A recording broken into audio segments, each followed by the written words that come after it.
Oke, selamat pagi, siang bagi Anda. Sesi untuk week kali ini, week 11 untuk sistem operasi. Apa mata kuliah sistem operasi, kita akan memperkenalkan, kita akan melihat, dan Anda juga akan diperkenalkan sebuah cara bahwa OS Linux pun bisa kita remote dari komputer-komputer lain. Sebelum UTS materinya juga kan ada semacam seperti ini, yaitu remote pada Windows dengan menggunakan remote desktop connection RDP ya, atau dengan TeamViewer. Nah, Linux pun pada hakikinya sama seperti sistem operasi lainnya, dia itu bisa di remote dari satu komputer ke komputer lain berdasarkan dengan memanfaatkan jaringan-jaringan yang ada. Jaringan di sini itu maksudnya network computing ya, network komputer. Oke, kita lihat satu persatu. Remote Linux itu adalah menjalankan komputer, kan OS Linux ya kan, menjalankan komputer ya. Ini ceritanya kan remote Linux ya, dengan OS Linux dari komputer lain-lain, dengan berbagai OS. Makanya dia ngomong di sini kan menjalankan OS Linux dan non Linux. Berarti artinya kamu nge-remote, Anda nge-remote gitu kan ya. Remote Linux berarti OS yang sebagai remote ya kan, sebagai subjek yang aktif meremote ya kan, itu OS-nya pada dasarnya bebas. Anda mau dari Linux ke Linux juga boleh, jadi targetnya Linux ya. Kalian sebagai sumber ngeremote-nya itu, kalian mau pakai Windows juga boleh, mau pakai Linux juga boleh, ataupun pakai Linux yang versi Android pun sekarang bisa. Mengapa Pak kita harus memerlukan remote Linux? Ya seperti pada Windows pada sebelumnya, konsep berpikirnya dan konsep kebermanfaatnya memiliki kesamaan. Ya, yaitu distributed server kalau sekarang ini ya.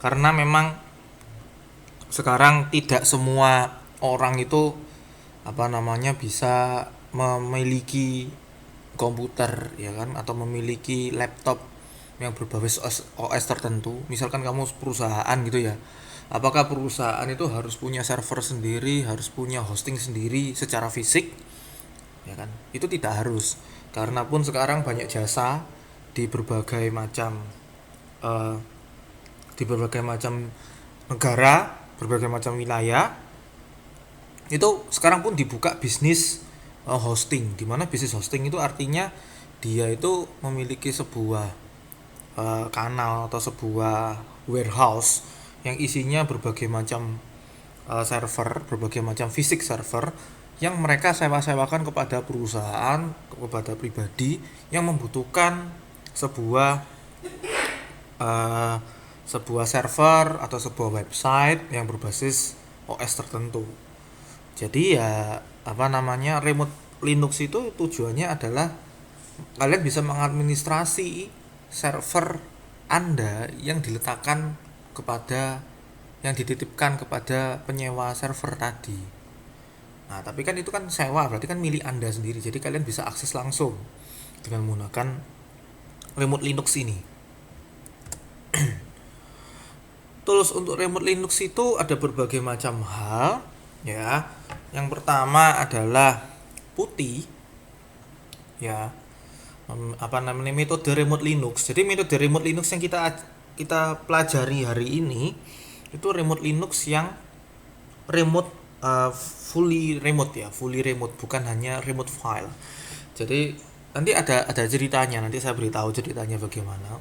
Kondisinya sekarang remote Linux ini sama dengan atau kurang lebih mirip dengan pelajaran RDP kemarin. Remote kontrolnya dia semua.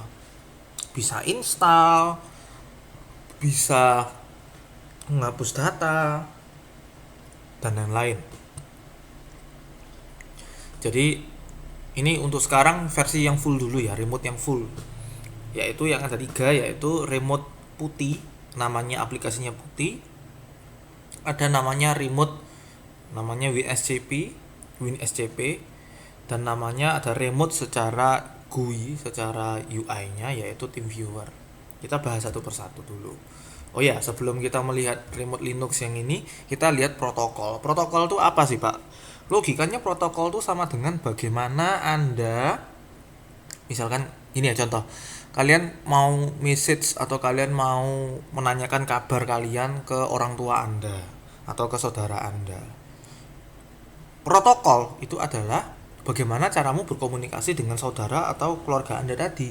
Oh, saya pakai WA chat. Nah, berarti protokolnya tuh WA chat. Oh, saya pakai WA call. Oh, berarti protokolmu adalah WA call. Oh, saya kepengen lihat wajah kedua orang tua atau wajah saudara pas ketemuan. Nah, itu berarti pakai kalau di WA kan ada WA video call. Ya kan, atau video call kan kayak gitu. Nah, protokol itu artinya kan bagaimana caranya, bagaimana aksesnya supaya data tersebut dapat bertukar satu dengan yang lain, itu protokol.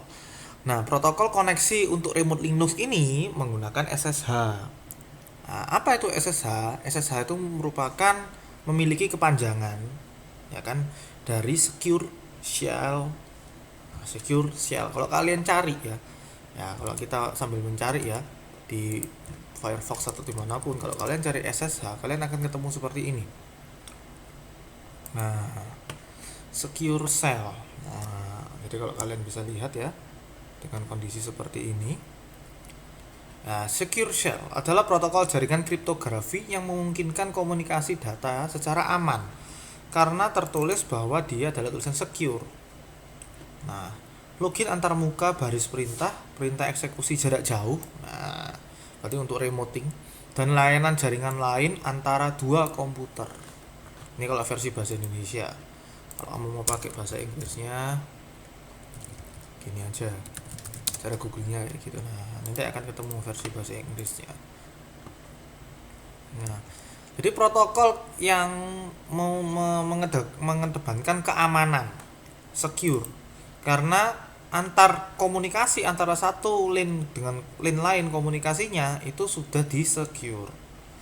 Jadi bayangan kalian ini ada kok gambarnya nanti. Ya.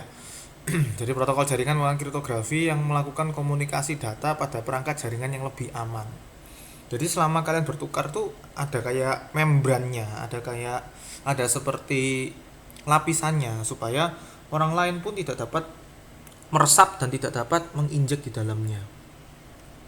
Nah, di dalam konsep penggunaan SSH ini harus didukung oleh server maupun perangkat komputer lain, klien yang menggunakan pertukaran data. Nah, ini maksudnya. Jadi logikanya tuh seperti ini. Jadi secure shell atau SSH ini mengizinkan mengenkripsi data sehingga kemungkinan serangan ya kan tidak dapat mengakses informasi username dan password. Contoh, kalian mau ngirim dari atau mau bertukar lah ya, kita kan nggak tahu ini ya, ini mau minta apa kan, kita nggak kelihatan. Dari klien misalkan kalian minta file ke server kayak Dropbox atau Google Drive gitu kan ya, contohnya Dropbox atau Google Drive. Jadi kan kalian pasti sebelum secure shell ini pasti ada request dulu. Ini request, ya kan? Nah, dari request ini sudah di enkripsi. Jadi pasti ada sintaksnya, dia punya request, terus file apa gitu kan ya, nama filenya. Nah, tulisan request spasi nama filenya itu nanti bentuknya kan seperti ini. Kalau secara mata manusia kan bentuknya tulisan alfabetik A B C D E F. Lalu dia masuk ke sebuah gua atau tunnel, ya, sebuah gua ataupun tunnel, yang mana tunnel di sini tuh nanti akan nempel di sini. Tuh dari tunnel ini akan dilempar ke internet. Nah, ini ceritanya awan ini internet. Dari internet tersebut, nah karena internet itu tersebut kita tidak bisa jamin siapa yang akses, siapa yang ngambil dan lain-lain. Sebelum sampai ke internet di pintu masuk tunnel ini, kita encryption, kita melakukan enkripsi. Jadi contoh kalian kalau pakai kode Morse atau apapun lah ya di dalam mana pramuka atau apapun kan bisa, misalkan ABC gitu kan ya, misalkan dienkripsi menjadi XYZ. Berarti apa, misalkan contoh bukan XYZ, OPQ. Nah, berarti kalau ada D berarti masuknya kemana? OPQR. Nah, berarti ini kan di plus berapa karakter? X karakter. Nah, ini salah satu bentuk enkripsi yang sangat-sangat sederhana. Jadi, angkamu ini A diubah menjadi O, B menjadi P, C menjadi Q, D menjadi R. Ini salah satu bentuk enkripsi yang sangat-sangat sederhana. Dan ini mungkin pada saat kalian pramuka atau kode Morse dan lain-lain ini kan pasti bentuk enkripsi. Nah, logikanya itu enkripsinya kalian tuh bentuknya kayak gini. Ini lebih advance ya enkripsinya ya. Sehingga pun kita tidak tahu apa artinya. Nah, nanti ada mata kuliah sendiri yaitu mata kuliah kriptografi. Nanti kalian bisa ambil itu supaya kalian mengerti bagaimana Pak metodologi enkripsi dan lain-lain. Nah, itu ada mata kuliah sendiri di semester atas.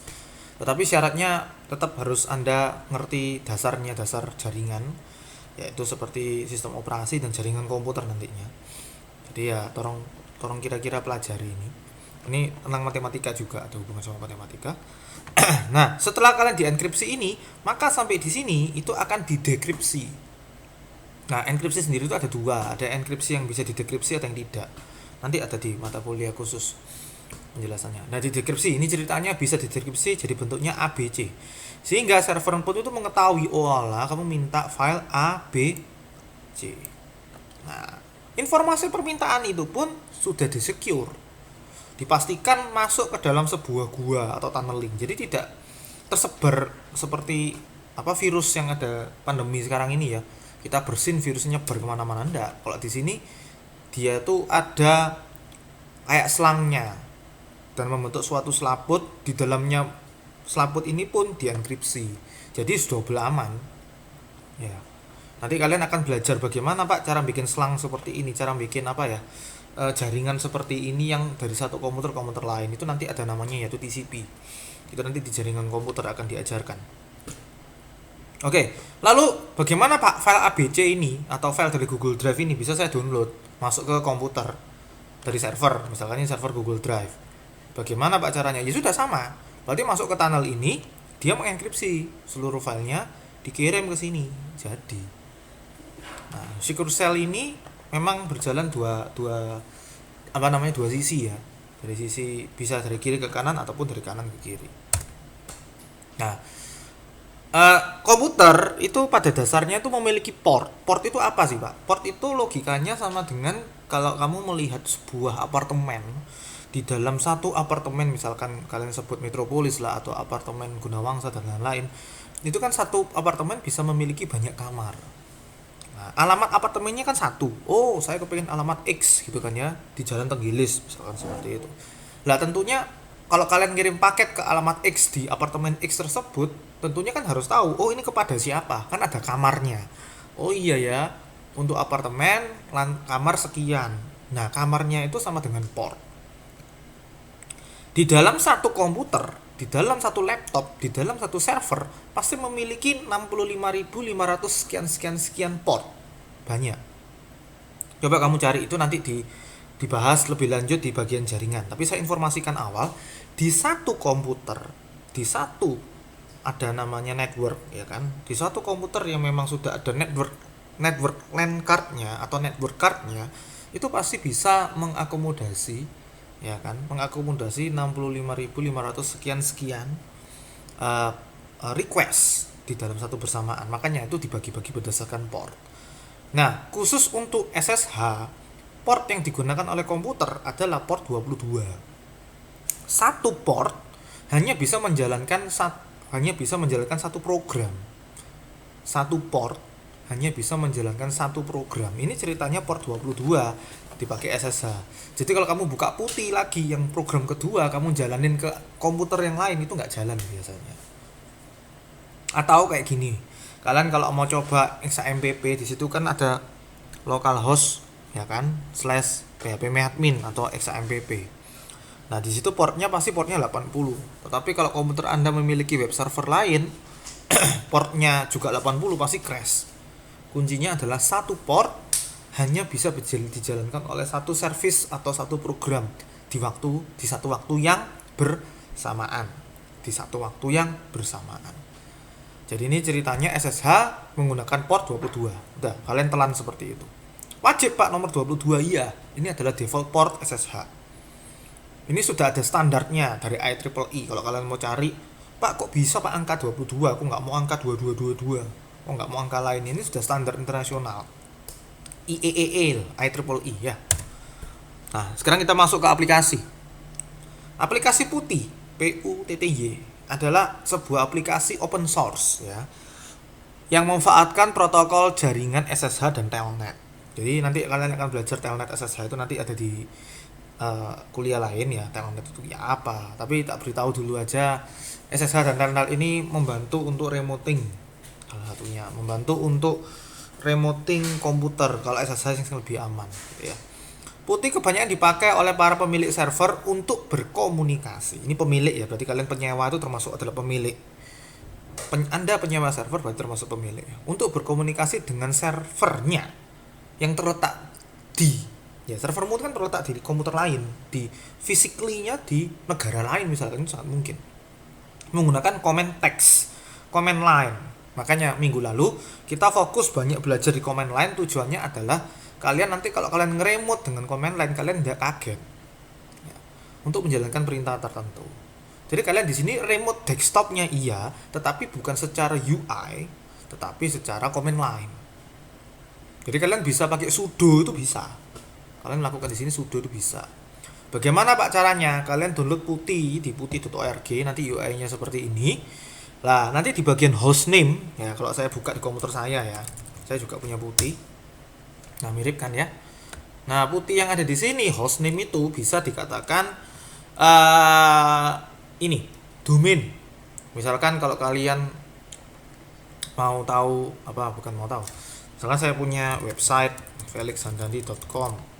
Nah, ini bisa kalian pakai kalau memang hostingannya memang membuka SSH. Nah, ini kok bisa Pak seperti itu? Nah, ini tergantung dari paket yang Anda beli. Jadi kalian kalau beli hosting itu pasti ada paket-paketnya. Kamu coba tanya admin dari hostingan tersebut, Pak, di sini kalau saya SSH apakah bisa dengan Putih? Biasanya kalau semakin murah atau semakin gratis sebuah service, nah tentunya semakin limit, semakin terbatas, ya kan? Nah, beberapa itu bisa pakai SSH seperti ini. Atau selain domain, kalian bisa langsung tulis 192.168.3.6. Nah, ini IP. Bentuk nomor IP itu 4 segmen. Ini IPv4 ya, berarti ada 4 segmen yang mana umumnya 192.168. Kalau untuk IP private, ada IP private, ada IP public. Nanti kapan-kapan kita belajar di mata kuliah lain. Nah, terus kalian silakan pilih yang SSH. Portnya 22. Wes, tutup mata. Jadi tinggal di open gini aja, diklik open. Nah, nanti akan bentuk konsol seperti ini. Nanti kalau kalian berhasil, konsolnya nanti itu bentuknya nanti ada tulisan login as siapa, passwordnya apa. Bentuknya command line seperti ini, sama seperti command prompt Windows. Pasti nggak jalan. Kok time out? Kenapa Pak? Ya karena tadi angkanya 192.168 sekian itu tidak ada. Oh iya tak Pak? Kok bisa? Nah, gimana caranya kita ngecek? Nah, sebelum kalian pakai Putih, pastikan IP yang dituju itu hidup. Maksudnya apa ya? IP yang dituju itu ada komputernya dan komputernya hidup. Paling gampang ya cek aja ping 192.168.3.2. Misalkan andai kata ini ada. Nah, kalau ini tidak ada atau komputernya mati, Pak ini ada tapi komputernya mati, ya sama aja bohong. Kita harus nyalakan. Ya benar, kita harus nyalakan komputernya. Nah, kalau kondisinya UI seperti ini, ada UI seperti UI seperti ini berarti request timeout 3 kali. Betul ya. Berarti di sini 100% loose, di mana artinya IP 192.168.3.2 itu tidak bereaksi apapun. Device yang menggunakan IP ini tidak bereaksi apapun. Dalam arti bisa aja kabelnya copot, bisa saja IP-nya berubah, bisa saja device-nya mati. Kayak gitu. Bisa saja IP-nya tersebut tidak dipasang di komputer manapun. Nah, ceritanya saya itu yang masuk yang terakhir. di network saya tidak ada IP 192.168.32. Konsepnya adalah IP ini tidak merespon balik. Jadi kalau ping itu ngerespon balik sama seperti kapal selam. Di kapan-kapan kita belajar, kamu coba cari ya apa konsep ping itu. Kamu boleh cari di YouTube ataupun di Google manapun. Nah, ini cara awalnya nge-remote itu pakai kayak gini. Pastikan komputernya nyala dulu. Kalau komputernya nyala, contoh ya, yang bisa jalan ya. Ini kalau komputernya nyala. Ini 341 kalau nggak salah. Oh, tidak ada. Saya cari dulu IP config 43. Nah, ini salah satu contoh kalau komputer saya nyala. Nah, berarti artinya 192.168.43.1 yaitu default gateway dari komputer ini itu bisa saya akses dari komputer. Apa itu default gateway? Nanti aja. Oke, telan dulu. Pokoknya IP tersebut saya bisa ping. Yang ini kalian tahu aja bahwa di sini bagian ini adalah UI atau tampilan yang menyatakan bahwa kamu bisa ngeping. Berarti komputer 192.168.431 itu nyala dan bisa merespon. Makanya 0% loss. Oke. Bagaimana Pak caranya nge-remote nanti kalau berhasil? Nah, seperti ini. Kalau berhasil nanti bentuknya seperti ini. Loh, ini kayak Ubuntu kemarin Pak. Kayak CLI command line interface kemarin. Iya. Ya memang seperti ini. Nah, Pak, yang bagi Linux siapa Pak? Nanti bagian Linux kalian sebelum, nah ini tak beritahu. Kadang-kadang kalau kalian sudah berhasil ping, kalau kalian login nggak bisa langsung muncul. Kenapa Pak? Karena server Linux Anda harus juga sadar bahwa komputer saya bakal diakses SSH. Default komputer Linux kalau kosongan, kalau kalian punya Linux kosongan, ya kalian install baru kemarin kan kosongan. Ya, defaultnya dia tidak memiliki SSH.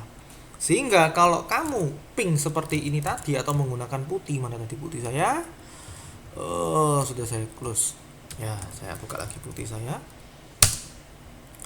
Defaultnya kalau komputer misalkan saya mau nge-remote Linux saya, tapi Linux saya belum ada SSH.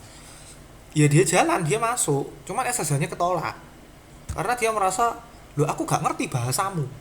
Saya tidak mengerti bahasa Anda. Jadi kayak protokol itu anggapannya beda bahasa komunikasi. Jadi ya sudah, kamu harus ngapain di Linuxmu? Kamu harus install Linux Anda harus install SSH pada Linux Anda, itu paling tepat. Install SSH pada Linux Anda sebelum Anda nge-remote dengan putih. Caranya install gimana? Ya seperti minggu lalu, sudo spasi apt-get spasi install spasi SSH. Lalu install bla bla bla bla bla bla bla, selesai. Tidak perlu third party karena SSH ini sudah merupakan bagian dari community dari Linux, kan sudah default.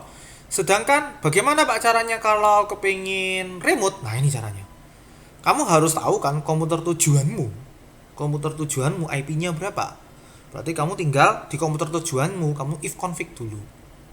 If config 10.73.2.176. Nah, berarti kelihatan, oh iya ya komputer lawan saya itu 10.73.2.176. Oke. Lalu tuliskan di situ. Nanti SSH-nya langsung bisa akses. Nah, seperti ini nanti. Maka masukkan, nah ini paling atas ini, username dan password Linux Anda.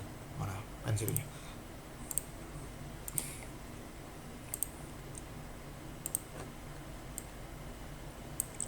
Nah, uniknya dipunyanya Linux, kalau kita pakai CMD, dia tuh nggak kelihatan karakternya, lebih aman dari Windows. Jadi harus masukkan dulu loginnya atas nama siapa, berdasarkan user yang ada di Linuxmu, lalu passwordnya kalian ketikkan, lalu otomatis kalau masuk akan bentuknya seperti ini. Lalu ini konsol sama dengan konsol yang ada di Linux biasanya. Nah, kamu mau PWD bisa, mau LS bisa, mau sudosu bisa, dan lain-lain. Dia akan masuk kemana? Default value-nya akan masuk ke usermu sendiri. Jadi dia setelah login akan masuk home user. Tapi kalau kalian mau pakai sudo bash atau sudo su, kalian bisa masuk ke rootnya dengan cara cd titik cd titik. Kalau kayak gini antara bisa dan tidak bisa. Ini mengenai PuTTY. Jadi PuTTY itu command line interface remoting. Jadi kalian remote dengan metode command line. Umumnya hosting yang ada di merek-merek umumnya itu bukanya hanya SSH PuTTY. SSH yang bentuknya seperti ini. Sangat jarang yang ada TeamViewer nanti yang ada UI-nya. Kita lanjut. Nah, ada aplikasi lain, aplikasi sejenis yang lain. Nah, yaitu WinSCP. Apa Pak WinSCP? Aplikasi klien SFTP atau Secure File Transfer Protocol. Nah, ini ada beda sedikit sama yang tadi. Kalau yang tadi itu fokusnya ke arah konsol sama SSH. Yang di sini kalian fokusnya ke arah filing saja, FTP. FTP itu File Transfer Protocol. Berarti nanti ini ada di jaringan komputer ya, nanti akan lebih detail di situ. Tapi saya akan preview awal sedikit saja. FTP itu sama dengan kalian UI-nya Windows. Ini loh. Nah, kalian akan bisa copy paste di sini. Oh, saya kepengen copy di sini terus paste. Nah, kayak gitu. Berarti tujuannya itu apa? Manajemen filing. Tetapi yang secara remote, FTP. File Transfer Protocol.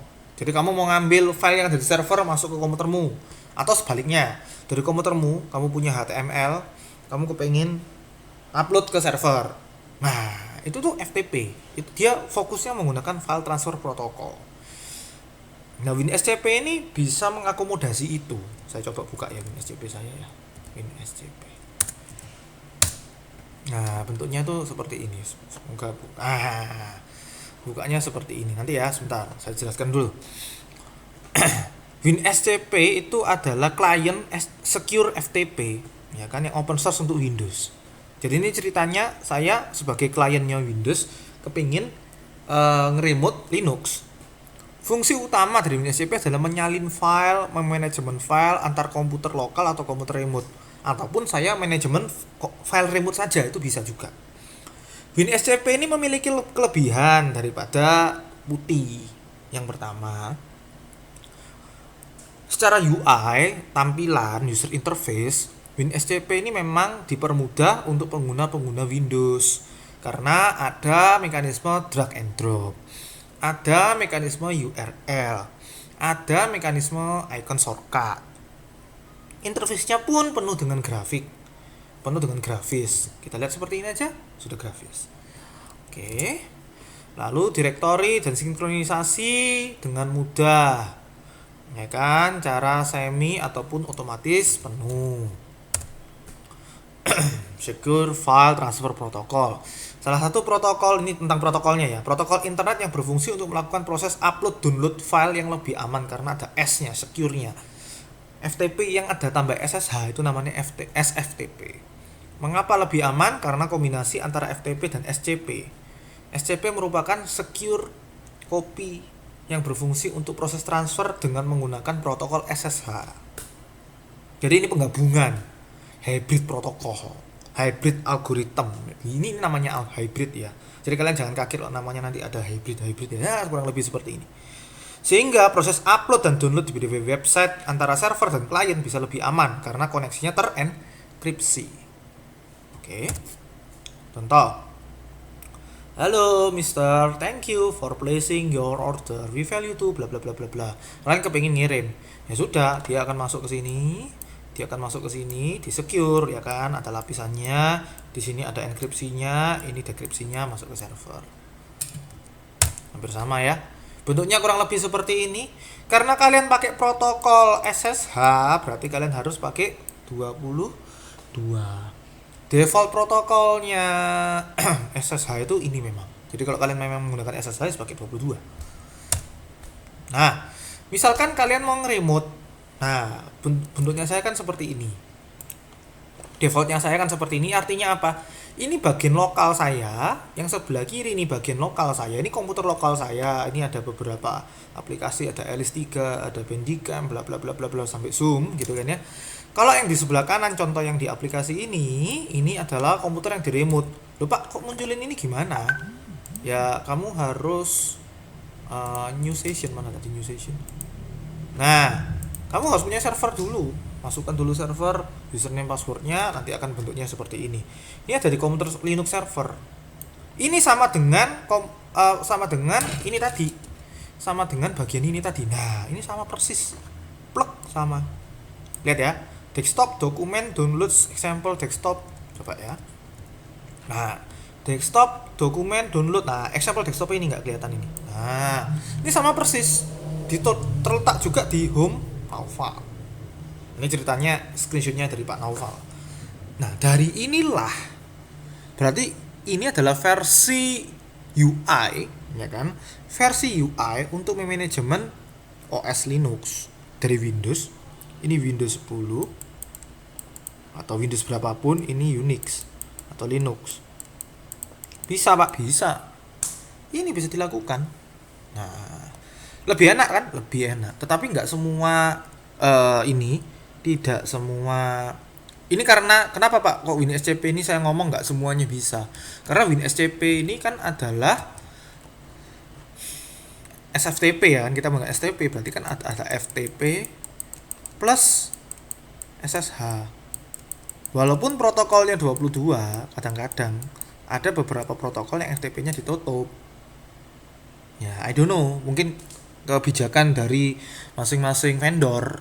Jadi kayak gini ini memang kita harus bergantung sama orang, kita harus bergantung sama vendor. Kalau kamu kepengen lebih fleksibel, biasanya harganya lebih mahal. Kalau Anda kepengen, ya sudah Pak, saya kepengen murah, ya berarti resikomu Anda harus banyak eksplorasi, dan biasanya pun dia ngasihnya hanya SSH ini. Kalau hostingan, kalau harga normal itu biasanya sudah termasuk, ya sudah bisa WinSCP seperti ini. Nah, ini salah satunya.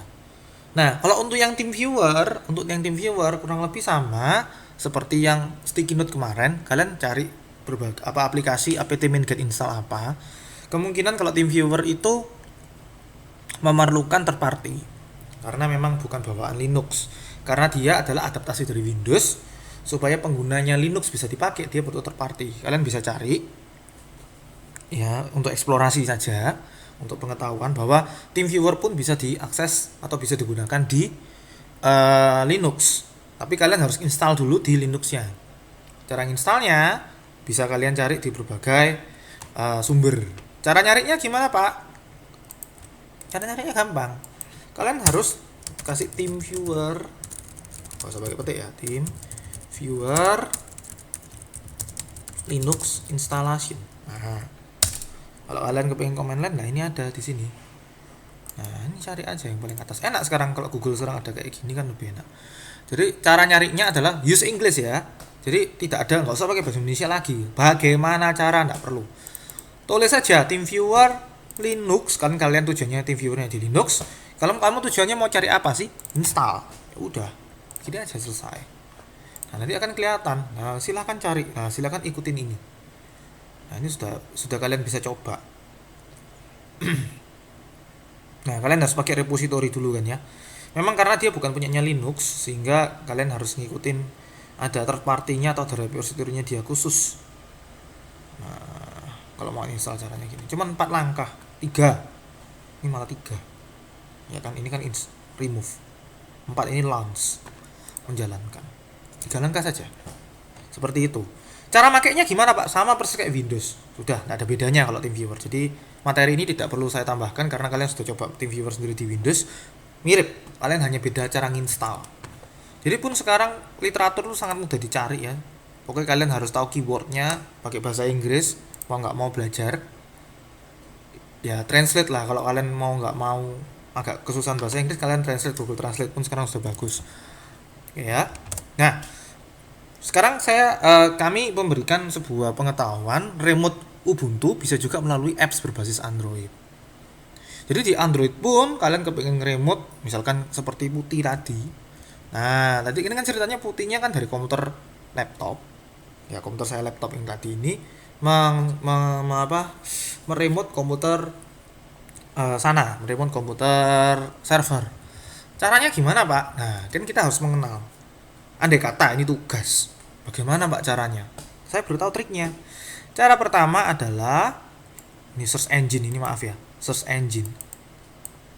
Dengan keyword alternatif sama platform. Jadi maksudnya apa, Pak? Kamu kan sudah tahu, sudah diajari di kelas bahwa ada putih. Suatu saat kalian kerja, kamu cari deh versi putih yang untuk mobile. Ya apa, Pak, caranya? Kasihlah nama, berikan nama aplikasi yang kamu ketahui, lalu di spasi alternatif, di spasi kamu mau kasih platform mana. Ini kan platform itu kan Android, platformnya desktop atau web, itu kan platform ya. Jadi kamu cara googlingnya adalah tadi apa, putih, ini contoh alternatif. Jadi kalau kamu merasa kepengen tahu apa, Pak, selain putih yang mirip kayak putih tapi bentuknya beda, nah ini ada banyak 30 alternatif lah, ini enak. Jadi kalau kamu dengan googling dengan tulisan alternatif, berarti kamu meminta Google, hey Google, saya minta alternatif atau program-program lain sejenis putih. Nah, kayak gitu. Tapi ini programnya biasanya umumnya yang harus diinstal di Windows ataupun Linux. Ya, tapi kalau kamu kepengen yang install di Android, ya sudah. For Android juga boleh. Nah ini akan muncul di sini. Dari putih. Nah, ini kalau klik-klik gini, nanti kita akan melihat bahwa ada berbagai macam aplikasi yang direkomendasikan oleh Putigen untuk ini. Nah, ini kontennya. Ada Juice SSH, ada Termius, ada Royalty SD, ada GSW sorry. Ya, Connect Boot dan lain-lain. Ini kalian bisa nyoba-nyoba. Nah, oke. Nah, Pak, ini kan kita nggak ada pengalaman. Bagaimana, Pak, caranya supaya andai kata orang-orang ngomong ini bagus nggak aplikasi ini? Nah, carilah artikel yang sesuai topik. Nah, ini contohnya. Tadi yang nomor 2 ini sudah saya lakukan. Ya apa, Pak, tadi caranya? Googling seperti ini. Ini kan artikelnya banyak. Nah, carilah yang sesuai. Sesuai ini definisinya itu apa? Sesuai dengan topik, sama yang mengeluarkan itu bukan blog, tetapi dia adalah perusahaan yang resmi. Contoh, tadi punyanya saya berdasarkan apa, Pak? Berdasarkan putigen.com. Berarti ini punyanya Putih. Ya, masa Putih sih artikelnya Putih memberikan suatu berita yang tidak benar gitu kan ya. Saya rasa kemungkinan kecil. Ya. Lalu ada lagi ini, Pak. Ada website yang kalian keren gitu kan ya. Pak, aku kepengen tahu aplikasi yang mirip dengan ini. Nah, itu ada alternative2.net. Jadi semua software apapun kalau kamu search, misalkan saya kepengen cari yang mirip kayak Microsoft Word, di sini juga ada. Nah, jadi ada website yang khusus untuk itu. Jadi caranya ya kalian googling aja di sini alternatif, itu otomatis dia paling atas, kedua kalau nggak kelima, 5 besar lah dia pasti masuk. Nah, itu caranya. Carilah sesuai dengan topiknya. Bahasa Inggris direkomendasikan. Ya, bukan karena kita demam bahasa Inggris, enggak. Karena secara teknologi, ya, teknologi sendiri, IT sendiri itu memang basisnya di mereka, karena mereka lebih dulu stable, khususnya untuk teknologi. Semua pembuatan ini kayak PowerPoint, Microsoft dan lain-lain ini kan memang dari luar negeri. Kita software engineering ini memang belajar patronnya dari luar negeri, dari Eropa dan Amerika. Ya oleh karena itu ya kita harus belajar dari mereka berdasarkan pengalaman mereka, sehingga kita pun jangan sampai jatuh kepada titik-titik atau kepada hal-hal yang mereka sudah pernah jatuh gitu loh. Ya kan? Jadi kan lebih terpercaya, lebih stabil duluan. Dan mereka pun reviewnya lebih kredibel. Bukan karena pendidikannya lebih tinggi, enggak, karena mereka sudah melalui itu terlebih dahulu. Ya, sama seperti kayak pandemi ini lah. Kita kalau cerita pandemi ini kan sudah melihat dari negara yang sudah kena duluan, sebulan atau 2 bulan sebelum Indonesia. Ya kita harus belajar dari mereka atau belajar dari sejarah. Mungkin 100 tahun yang lalu kalau kalian baca ada pandemi Spanyol, kalian bisa cari di situ. Itu ya apa caranya. Lanjut. Nomor 3. Pilih aplikasi yang ingin Anda coba. Misalkan Juice SSH. Nah, baca review pada apps di Google Play Store kalau Anda Android. Kalau Anda Apple ya cari aja di Apple itu App Store ada apa gitu kan ya. Apakah ada aplikasi namanya ini Juice tadi. Nah, bila tidak temukan, maka cari aplikasi lainnya. Lebih aman install aplikasi yang sudah ada pada App Store masing-masing device. Jadi kalau kalian pakai Google, ya pakailah Google Play Store. Tapi kalau kalian pakai App Store, ya pakailah App Store, ya kan?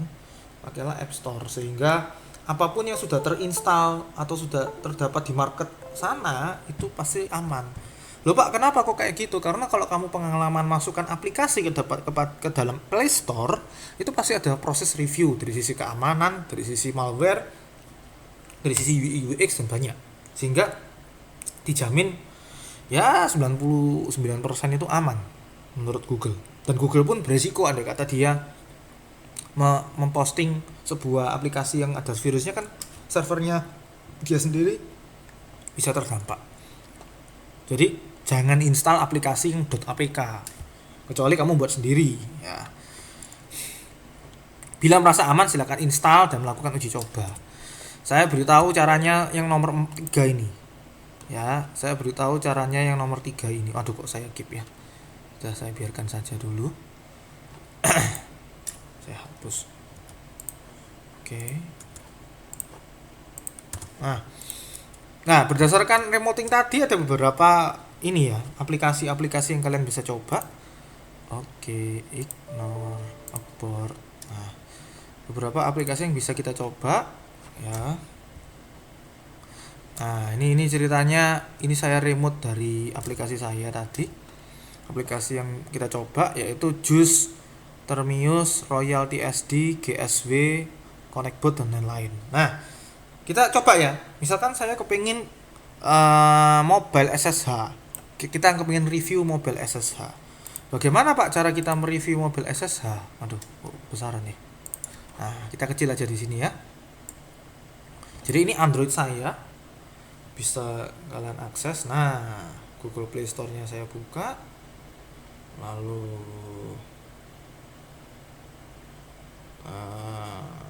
saya jalankan beberapa servisnya dulu. Nah, tadi Google Play Store. Nah, di sini kita bisa lihat aplikasi-aplikasi yang ini tadi contoh. Apa tadi? Mobile SSH. Nah, mobile SSH. Nah, sebelum kalian install, kalian harus cek terlebih dahulu. Cek apa? Ya paling enggak kalian baca-baca dulu review dan downloadnya.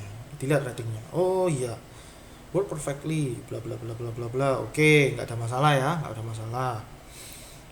Dia hanya bermasalah di ini, use existing private key. Jadi di ini kan ada versi premium sama versi gratis. Nah, kalian coba yang versi gratis dulu, nggak perlu kalian cari-cari yang lain, ya kan? Nggak usah yang bayar-bayar dulu. Yang penting kalian coba dulu. Sebelum kalian install, jangan langsung install. Ini banyak orang-orang yang pokoknya kasih link install aja langsung, jangan. Kalian harus baca dulu reviewnya, lalu baca dulu apa? Ini kalian kalau mau baca dulu reviewnya bisa dikategorikan. Kalian klik mana? Kalian klik ini ya. Kalian klik ini. Nah, lalu kalian bisa lihat yang positif itu apa. Nah, yang positif ini apa, yang critical ini apa. Jadi yang berbahaya bisa kelihatan. Apakah 3,9 ini jelek atau bagus? Relatif, tergantung lihat lo reviewnya dulu ya. Terus kalian bisa lihat yang ada di about this app. Nah, di sini kelihatan. Kamu klik di sini akan kelihatan siapa yang mendevelop, ya kan? Oh, di sini Feng Gao dari LinkedIn ini. Jadi seorang yang buat ini namanya dia. Kalau kamu mau kontak orangnya langsung bisa. Nah, sebaiknya kalian cari aplikasi-aplikasi memang sudah ada kelihatan kontaknya, dan kontaknya tuh bener-bener bisa dilihat gitu ya. Kita kadang-kadang tuh sebel, ada aplikasi X itu katanya ngambil data dan lain-lain. Nah, itu kamu cek aja di sini. Kalau dia tidak terbuka ya nggak usah diinstal. Gitu ya. Nah, di sini kelihatan versinya dia berapa, kapan dia update dan lain-lain. Lalu yang paling penting itu ini bagian ini, apps permission. Katanya kan, ada kebocoran data dan lain-lain. Ya paling enggak itu di sinilah kalian bisa lihat. Klik. putih atau versi putih yang namanya mobil SSH di sini itu dia mintanya akses hanya apa? Minta koneksi network. Dia tidak minta yang lain.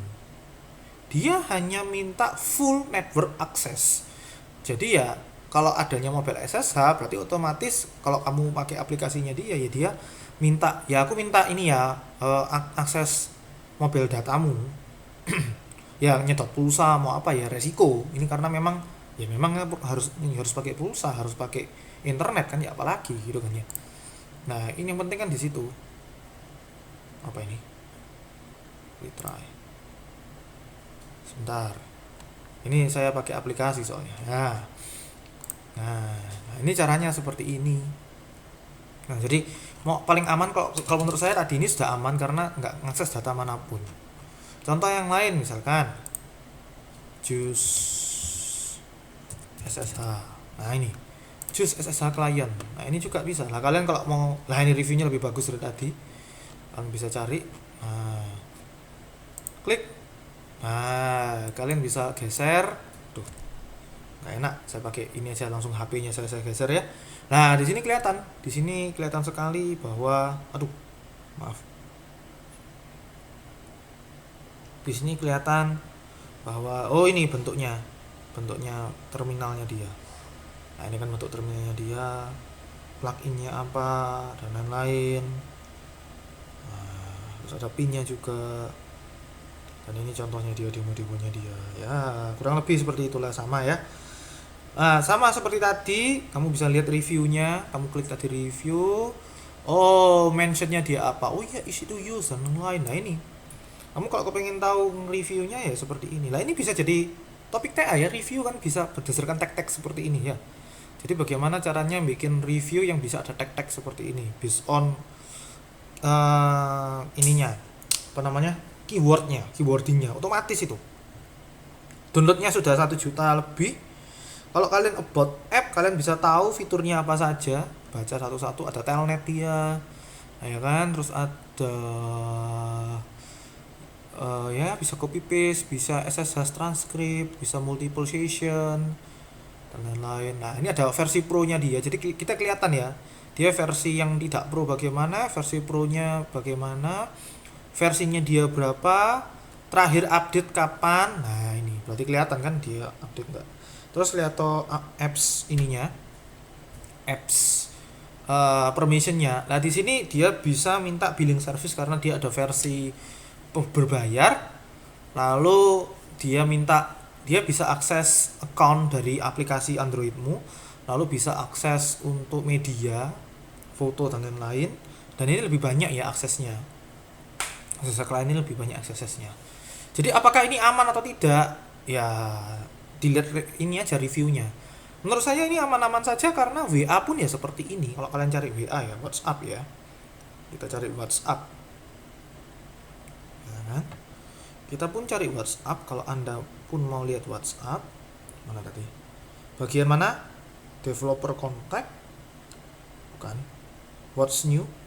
Nah ya kan di bagian what's new paling bawah ini ada permission. Nah di sini malah dia banyak juga jadi ya tidak ada masalah ya kan di sini ada SMS ada read contact. Nah di sini tidak ada masalah ada kamera take a picture dan lain-lain kan kayak gitu. Nah di bawahnya juga ada nih tambah banyak ini. Kalau kita scroll ke bawah kan juga ada storage dan juga sama.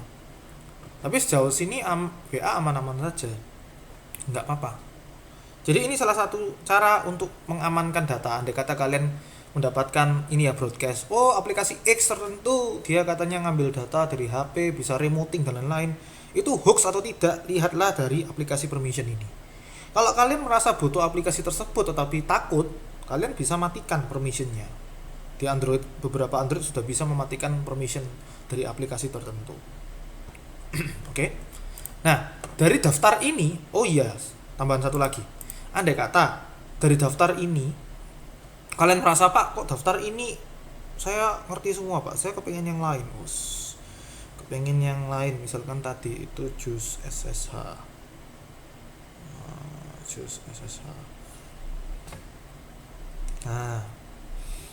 Nah ini contohnya di bawah Jus SSH ini aplikasi sejenis tentang Jus SSH ini apa? Lihat kan paling bawah. Yo, you may also like.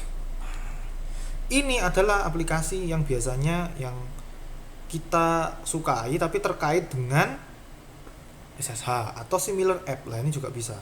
Jadi kalian bisa lihat yang ini, bisa lihat yang ini. Nah ini yang similar app itu berarti kan yang kategorinya mirip, ada connect bot dan lain-lain. Nah kalian bisa cari-cari di sini. Ya tentunya baca dulu reviewnya, selain baca review dari App Store, baca dulu review dari forum-forum. Jadi kalian memang harus banyak eksplorasi dan banyak baca. Oke. Lalu apa yang kalian harus lakukan? Ya ini kan tugas eksperimen, ya kan? Nanti ini saya terangkan dulu. Nah apa yang kalian harus lakukan? Saya tambahkan di sini. Kalian review, ya, 2 aplikasi dari 10 list, 10 atau lebih. Kalian boleh cari sendiri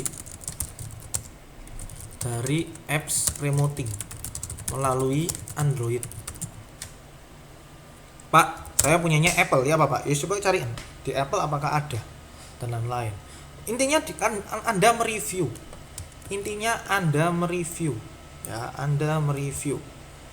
Nah, mereview ini bisa 2. Memang paling ideal adalah mencoba langsung supaya paling enggak kalian tahu lah uji cobanya ada tuntunannya di eksperimen ini. Nah, apa yang kalian review terserah. Mau review kapan di develop, siapa yang mendevelop, aman atau tidak, deskripsikan sejelas-jelasnya. Mau kalian bikin kayak tutorial sederhana, bebas.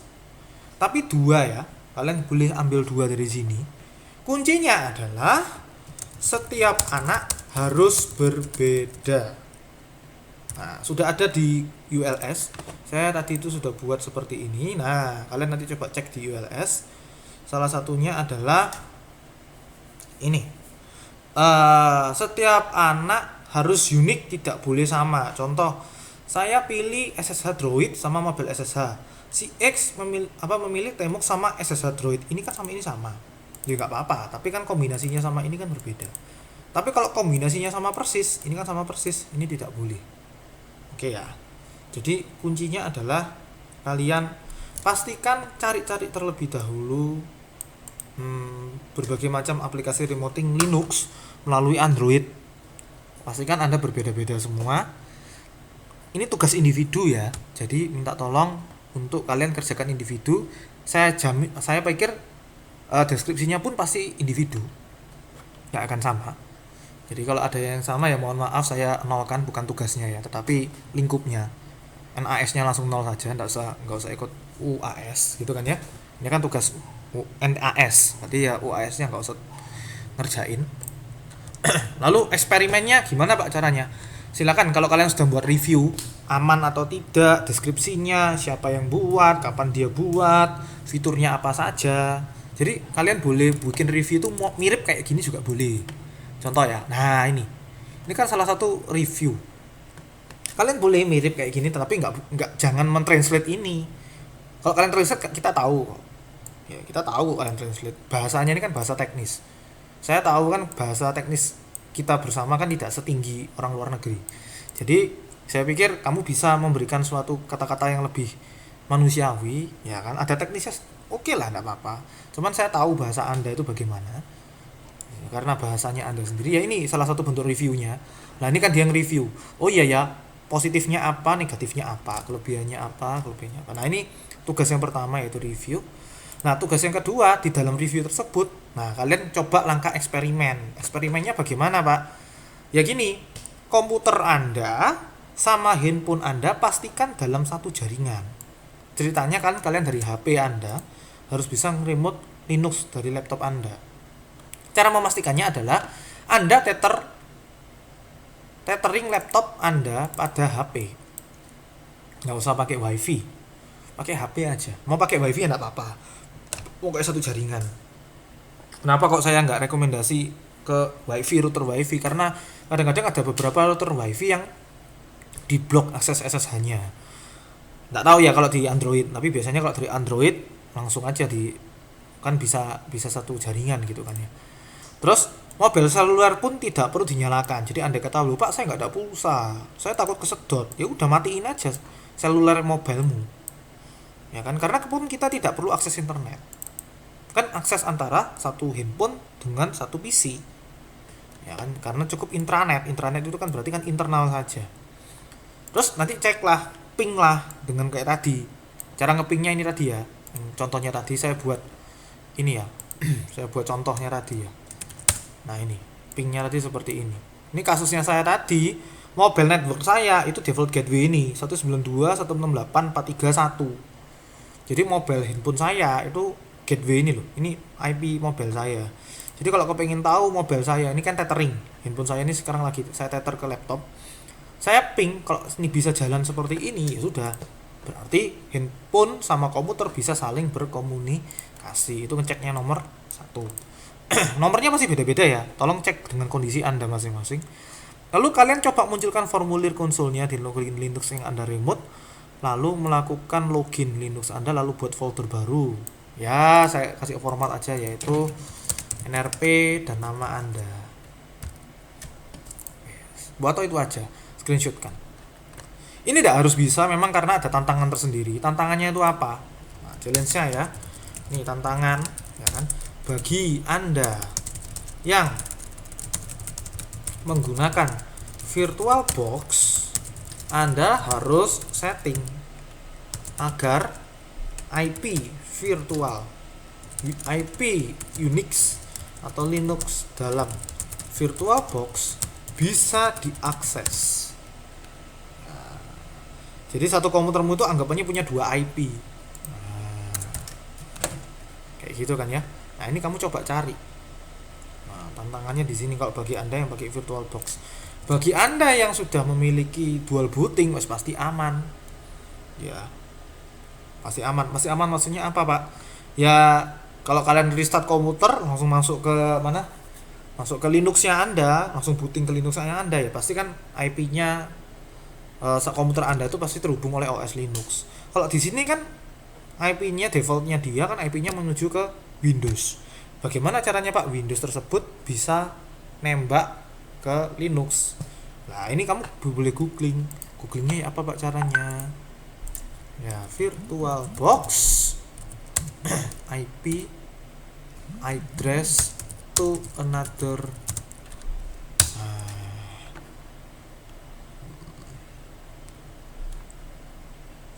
Caranya seperti ini. Another device. Nah ini bisa caranya. Nah ini kamu set global setting. Nah ini ada caranya. Ya kamu coba-coba aja yang bisa yang mana. Nggak apa-apa.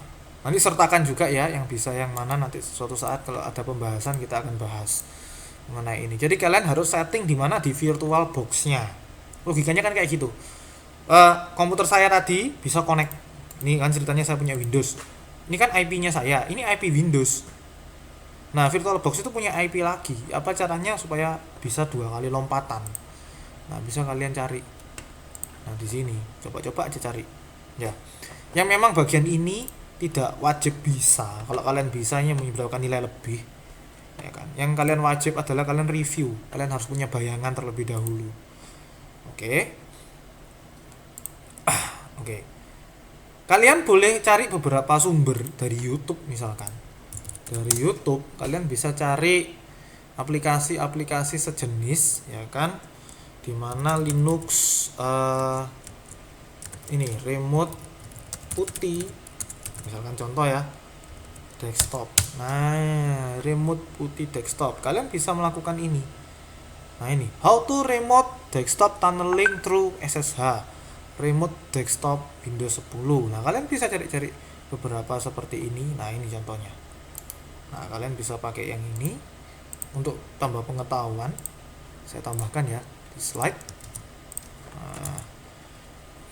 Nah ini untuk pengetahuan Anda.